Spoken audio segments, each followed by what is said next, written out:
Hello আমার ছোট ছোট ভাই বোনেরা, তোমরা সবাই কেমন আছো? আশা করছি তোমরা সবাই অনেক ভালো আছো। আজকে আমি তোমাদেরকে আমার গণিত চতুর্থ শ্রেণীর 187, 188, 189 এবং 190 চারটি পৃষ্ঠে সুন্দর করে বুঝিয়ে সমাধান করে দেখাবো। তোমরা ভিডিওটা প্রথম থেকে শেষ পর্যন্ত মন দিয়ে দেখতে থাকো, ঠিক আছে? আগে সমস্ত পৃষ্ঠা আমি অলরেডি সব সমাধান করে দিয়েছি। যে সমস্ত বন্ধুরা এখনও দেখোনি তাদের সুবিধার্থের জন্য আমি আজকের ভিডিও ডেসক্রিপশন বক্সে প্লেলিস্টে লিঙ্ক দিয়ে দিলাম, ওখানে ক্লিক করে ভিডিওগুলো সব দেখে নাও। ভিডিও শুরু করার আগে তোমাদের কাছে একটা ছোট্ট অনুরোধ, যারা এখন আমাদের এই চ্যানেলটাকে সাবস্ক্রাইব করোনি তারা প্লিজ চ্যানেলটাকে সাবস্ক্রাইব করে দিও, আর যারা সাবস্ক্রাইব করে রেখেছো তাদেরকে অসংখ্য অসংখ্য ধন্যবাদ।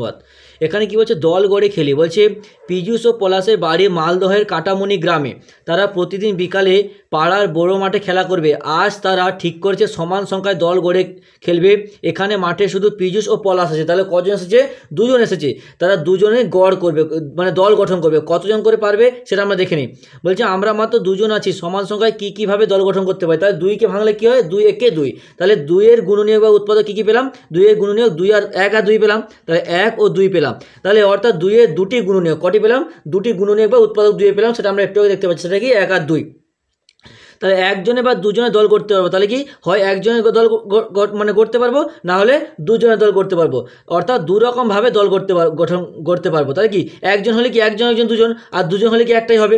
এবার দেখো যে প্রীতম আমাদের সঙ্গে খেলতে এলো। এখন আমরা মোট কত? তাহলে এখন দুজন ছিল, একজন এলো, তাহলে কতজন হলো এখন? এখন আমরা মোট 3 জন। তাহলে এবার কতটা সমান দল গঠন করতে পারবো? দেখো 3কে ভেঙেছে, আবার 3 একে 3। তাহলে 3-এর উৎপাদক কী পেলাম? 1 আর 3 পেলাম।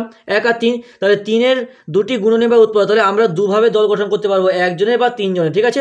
এবার দেখো, এবার পিয়ারি খেলতে এলো। এখন তো আমরা কতজন? 3 জন ছিল, এখন একজন এলো, তাহলে কত হলো? 4 জন হয়ে গেল। তাহলে 4কে আমরা কত ভাঙতে পারি? 1 4, আর একটা হচ্ছে 2 দুগুণে 4। তাহলে 4-এর উৎপাদক বা গুণনীয়কগুলি কী কী পেলাম? 1 পেলাম, 2 পেলাম, 4 পেলাম। অর্থাৎ 4-এর কটি? 3টি গুণনীয়ক বা উৎপাদক। তাহলে একজনের, দুজনের অথবা 2 দুগুণে 4, 4 সমান 4 জনের দল করতে পারি আমরা। 3 রকমভাবে সমান সংখ্যায় 3 বন্ধু দল গঠন করতে। তাহলে কত যটি গুণনীয়ক থাকবে তটি আমরা দল গঠন করতে পারছি। আরও একজন বন্ধু আসায় আমরা মোট কতজন হলাম? দেখো 4 জন ছিল, আর একজন এলো, তো কতজন হলাম? 5 জন হলাম। তাহলে 5কে ভাঙলে 1 আর 5। তাহলে এবার আমরা কত সমান দল গঠন করতে পারবো? কটি? 2টি। দেখো এবার আমরা সমান 2টি দল গঠন করতে পারবো, কারণ কি 5-এর উৎপাদক বা গুণনীয়ক কটি? 2টি। তাহলে 2টি পারবো। তাহলে কিন্তু এরকম কেন পাচ্ছি? কখনো দু রকমভাবে সমান দল গড়ছি, আবার কখনো 2-এর বেশি রকমভাবে সমান দল গড়তে পারছি। সেটা আমরা একটু আগে দেখতে পেলাম।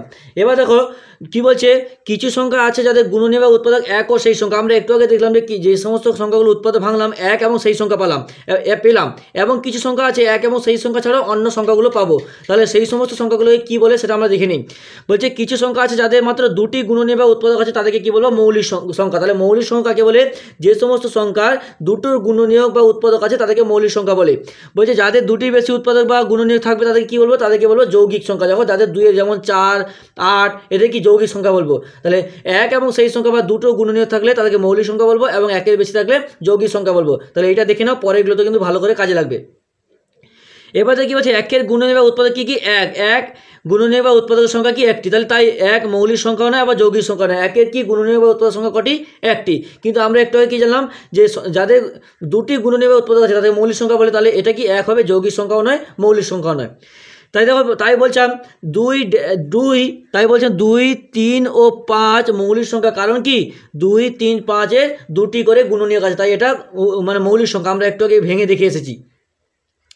কিন্তু 4 যৌগিক সংখ্যা, কারণ কি 4-এর 2-এর বেশি গুণনীয়ক বা উৎপাদক আছে। তাহলে 6, 7, 8 মৌলিক না যৌগিক সংখ্যা বিচার করি। তাহলে দেখো 6কে ভাঙলে কি হয়? 1, 6। তারপর দেখো 3, 2, 3 দুগুণে 6। তাহলে 6-এর গুণনীয়ক বা উৎপাদক সংখ্যা কটি পেলাম?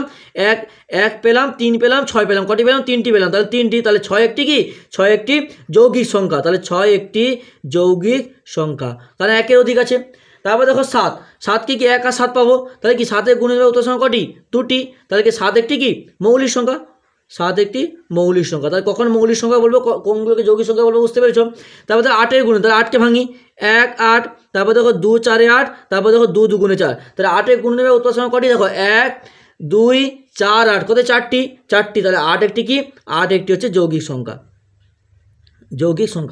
এবার দেখো পরেরগুলো, তাহলে এটা কি সংখ্যা? যৌগিক সংখ্যা, ঠিক আছে? এবার দেখো কি বলছে, 9, 10, 11, 12, 14 এর কোনগুলি মৌলিক সংখ্যা আর কোনগুলি যৌগিক সংখ্যা আমাদেরকে বিচার করতে বলছে। দেখো তাহলে 9কে আমরা ভাঙলে কি পাবো? 9কে ভাঙলে দেখো 3 তেরিকে 1, 9। তারপর দেখো 3 তেরিকে 9 পাবো, তাই তো? তাহলে কি পেলাম? 1 3 আর 9 পেলাম, তাহলে এটা কি 9 কি হবে, 9 একটা যৌগিক সংখ্যা। তাহলে আমাদেরকে খাতা লিখে নেবে যে 9 একটি যৌগিক সংখ্যা। তারপরে দেখো 10, তাহলে 1 10, তারপর দেখো 5 2 10, তাহলে 10-এর উৎপাদকগুলি কি কি, 1 2 5 10, তাহলে এটা কি হবে, এটা হবে যৌগিক সংখ্যা, একের বেশি আছে। তারপর 11 11 কি 1 11 1 1 11 1 11, তাহলে এটা এর একটাই 1 আর 11, তাহলে এটা কি হবে, এটা কি মৌলিক সংখ্যা হবে। তারপর 12 দেখো, 12 দেখো কি হবে, 1 12তে করে ভাঙবো, তারপর দেখো 2 6 12, তারপর দেখো 2 3 6, তাহলে কি কি পেলাম, 12 উৎপাদক বা মৌলিক সংখ্যাগুলি কি কি পেলাম, 1 পেলাম 2 পেলাম 3 পেলাম আর 6 পেলাম, তাহলে 1 এর বেশি 2 এর বেশি পেলাম, তাহলে এটা কি হবে, এটা যৌগিক সংখ্যা হবে। তারপর দেখো 14 2 7 14, তাহলে এর কি কি 1 2 7, তাহলে এটা কি হবে, 14 হবে একটা মৌলিক সংখ্যা, সরি যৌগিক সংখ্যা। তাহলে মৌলিক সংখ্যা যৌগিক সংখ্যার সময় বুঝতে পেরেছো, এভাবে আমরা মৌলিক এবং যৌগিক সংখ্যা বের করবো। এবার থেকে 189 নম্বর পৃষ্ঠায় কি বলছে, বলছে হাতে কলমে 1 থেকে 100 পর্যন্ত সংখ্যার গুণিত গুণনীয় খুঁজি, কোনগুলি মৌলিক সংখ্যা দেখি। দেখো এখানে হাতে কলমে কিছু করেছে, দেখো বলছে আমি একটি 100টি সমান ঘর কাটা বর্গক্ষেত্রের কাগজ নিলাম, যার উপরে পাশে 1 থেকে 100 মতো লিখলাম, এখানে লিখেছে তোমরা দেখতে পাচ্ছ, ঠিক আছে। এবার দেখি বলছে লম্বালম্বিভাবে 1-এর প্রতি ঘরে সবুজ রং দিলাম। দেখো লম্বালম্বিভাবে 1-এর ঘরে কি দিয়েছে, সবুজ রং দিয়েছে লম্বালম্বিভাবে 2-এর শুরু করে 2-এর শুরু থেকে 1 ঘর অন্তর লাল রং দিলাম। দেখো লম্বালম্বিভাবে 2-এর শুরু থেকে 1 ঘর অন্তর কি লাল রং দিয়েছে। তারপর দেখো 3-এর ঘরে 2 ঘর অন্তর সবুজ রং দিয়েছে, এরকম করে রং পরপর দিয়েছে। কিন্তু আমাদেরকে কি বলেছে এটা বের করতে দেখে নিই আমরা। বলছে দেখো ছক থেকে 1-এর গুণনীয়কগুলি পেলাম লম্বালম্বিভাবে সব সবুজ রঙের ঘর, অর্থাৎ 1 2 3। 2-এর গুণিতকগুলি পেলাম সব লাল, মানে দেখো বলছে লম্বালম্বিভাবে 2-এর গুণিতকগুলি পেলাম কি কি, দেখো কি কি পেলাম, কি কি ঘরে লাল রং হয়েছে, দেখো দেখো 2 4 6 8 10, তাই তো। তাহলে আমরা ওখানে লিখে দেবো 2 4 6 8 10 করে লিখতে হবে। তাহলে এটা কি 2 4 6 8 10।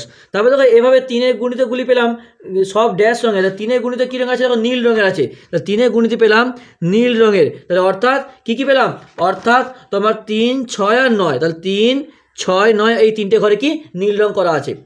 এবার তো কী বলছে, আবার ছকের পাশাপাশি একের সারিতে পেলাম সবুজ রঙের ঘরে উৎপাদক বা গুণনীয়ক 1টি। তাহলে দেখো ছকের পাশাপাশি কটি পেয়েছে, 1টি রঙ করা আছে, তাই না, তাহলে 1 হয়ে গেল। এরকম করে দেখো তারপরটা কি বলছে যে এইভাবে 2-এর সারিতে সবুজ ও লাল রঙের ঘরে গুণনীয়ক বা উৎপাদক পেলাম কটি, 2-এর সারিতে লাল ও সবুজ রঙের লাল ও সবুজ লাল ঘরের গুণনীয়ক বা উৎপাদক পেলাম কটি, দেখো 2টি আছে, তাহলে কি কি পেলাম 1 এবং 2, তাহলে 2টি 1 ও 2, তাহলে এটা কি হবে 2 একটি কি 2 একটি তোমার 2 একটি মৌলিক সংখ্যা, তাহলে 2 একটি মৌলিক সংখ্যা, বুঝতে পেরেছো। এবার দেখো 3-এর সারিতে কি কি আছে, 3-এর সারিতে দেখো সবুজ আর নীল রঙ আছে, তাহলে এটা হবে সবুজ, 3-এর সারিতে সবুজ ও নীল রঙের ঘরে গুণনীয়ক বা উৎপাদক পেলাম কি কি পেলাম, সবুজ আর নীল রঙে দেখো গুণনীয়ক বা উৎপাদক পেলাম 3-এর ঘরে 2টি পেলাম, ঠিক আছে। কি কি পেলাম 1 আর 3, তাহলে কি কি পেলাম 1 ও 3, তাহলে কটি পেলাম 2টি পেলাম, তাহলে এটা কি হবে 2টি 1 আর 2টি থাকলে কি হবে মৌলিক সংখ্যা, তাহলে এটা হবে মৌলিক সংখ্যা। তারপর দেখো 4-এর উৎপাদকগুলি বা গুণনীয়কগুলি পাচ্ছি, তাহলে 4-এর উৎপাদক গুণনীয়কগুলি কী কী পাচ্ছি, দেখো 4-এর উৎপাদকগুলি আমরা পাচ্ছি, দেখতে পাচ্ছ যে তোমার 1 2 আর 4, তাহলে কী কী পাচ্ছি 1 2 ও 4, তাহলে এটা কী হবে 3টে আছে 1-এর বেশি আছে, তাহলে এটা কী হবে, এটা হবে যৌগিক সংখ্যা। তারপর দেখো 5-এর উৎপাদক, তাহলে 5-এ কী কী পাচ্ছি 1 আর 5 পাচ্ছি, তাহলে 5-এর পাচ্ছি 1 আর 5, তাহলে এটা কি হবে, এটা হবে মৌলিক সংখ্যা, কারণ কি এর 2টো আছে, তাহলে এটা হবে মৌলিক সংখ্যা, বুঝতে পেরেছো। তাহলে এটা মৌলিক লিখে দিই, মৌলিক। তারপর দেখো 6-এর উৎপাদক বা গুণনীয়কগুলি, তাহলে 6-এর কী কী পাচ্ছি 1 2 3 আর 6, দেখো তাহলে 1 2 3 আর 6, তাহলে এটা কি হবে 2-এর বেশি গুণনীয়ক আছে, এটা হবে যৌগিক সংখ্যা, ঠিক আছে। তাহলে যৌগিক সংখ্যা। তাহলে 1 থেকে 10-এর মধ্যে মৌলিক সংখ্যাগুলি পেলাম, তাহলে 1 থেকে 10-এর মধ্যে মৌলিক সংখ্যাগুলি কী কী পেয়েছি আমরা, দেখো মৌলিক সংখ্যা কী কী পেলাম, এই যে দেখো এখান থেকে দেখলেই পাবে, দেখো 2 পেলাম 3 পেলাম 2 3 5 2 3 5, তাহলে 2 3 5, ঠিক আছে, তাহলে পেলাম। এবার দেখো 1 থেকে 10-এর মধ্যে যৌগিক সংখ্যা পেলাম, তাহলে 1 থেকে 10-এর মধ্যে যৌগিক সংখ্যা কী কী পেলাম, দেখো যৌগিক সংখ্যা তো দেখতে পাচ্ছ এখানে 1 থেকে 10-এর মধ্যে, এই দেখো 4 পেয়েছি 6 পেয়েছি, তাহলে 1 থেকে 4 6, ঠিক আছে, 4 পেয়েছি 6 পেয়েছি, তারপর দেখো এখানে 8 হবে 10 হবে, 4 6 8 আর 10। আর মৌলিক সংখ্যা দেখো 2 2 3 5 ছাড়াও দেখো 2 3 5 ছাড়াও এখানে দেখো 7 হবে, 7 হবে, 9 হবে, 7 হবে। ঠিক আছে, এবার দেখো এক মৌলিক সংখ্যা বা যৌগিক সংখ্যা কোনোটাই কি নয়। তাহলে এবার ধরো কী বলছে, এরকম নানা রং বা চিহ্ন দিয়ে 1 থেকে 20 পর্যন্ত সংখ্যার মধ্যে মৌলিক সংখ্যা খুঁজি, এটা গুরুত্বপূর্ণ না। ঠিক আছে, তাহলে হয়ে গেল। তাহলে বুঝতে পারছি, তাহলে আজকে ধরে থাক, পরে আমরা পরে যে পেজটা আছে সেটা সমাধান করবো। ভিডিওটা একটা লাইক করে তোমার অন্যান্য বন্ধুদের মধ্যে শেয়ার করে দিও প্লিজ, কারণ তোমাদের একটা লাইক আমাকে পরবর্তীকালে ভিডিও বানাতে আরও উৎসাহিত করে তোলে।